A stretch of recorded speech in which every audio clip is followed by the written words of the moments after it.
Hello guys ఎలా ఉన్నారు? So, ఇవాల్టి మేకప్ ఈ చిన్న క్యూటీ పైన వేసామనమాట. So, before makeup and after makeup look అయితే మీరే చూడొచ్చు. సో, ఇది మేము ఇవాళ చేసిన మేకోవర్ అనమాట. సో, మన ఆరా మేకప్ అండ్ బ్యూటీ స్టూడియోలో మనం ఎక్కడికైనా సరే ట్రావెల్ చేసి మేకప్ అనేది వేస్తుంటాము. సో, మీరు చూసినట్లయితే తనది సాఫ్ట్ అండ్ గ్లామ్ లుక్ అనమాట.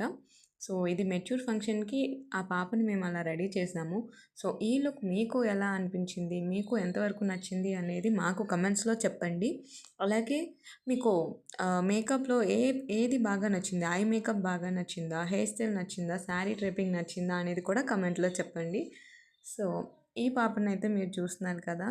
సో, సింపుల్ అండ్ క్యూట్‌గా ఆ glossy and glow makeup look అనేది చేశామనమాట. సో, ఇలాంటి మేకప్స్ ఇంకా చాలానే చేశాము. So, that is me. మీరు వీడియోలో చూస్తున్నది. So, it's work in process. This is how అంటే మేము ఇలాగే వర్క్ చేస్తూ ఉంటాం వర్క్ ప్లేస్‌లో. సో, ఒకళ్ళు హెయిర్ స్టైల్ ఏస్తూ ఉంటాము. ఒకళ్ళు మేకప్ చేస్తూ ఉంటాము. సో, మీరు ఎక్కడికైనా సరే మేము ట్రావెల్ ఫ్రెండ్లీ అనమాట. సో, తను కూడా ఎంజాయ్ చేస్తుంది మేము మేకప్ చేస్తున్నప్పుడు. సో, మేము క్లయింట్‌తో కూడా అంతే ఇన్వాల్వ్ అవుతాము. వాళ్ళకి ఏది బావుంటుంది, వాళ్ళకి ఏది కరెక్ట్‌గా సెట్ అవుతుంది అని తెలుసుకొని వాళ్ళకి నచ్చేటట్లుగా వేయడమే మా makeup speciality. Thanks for watching.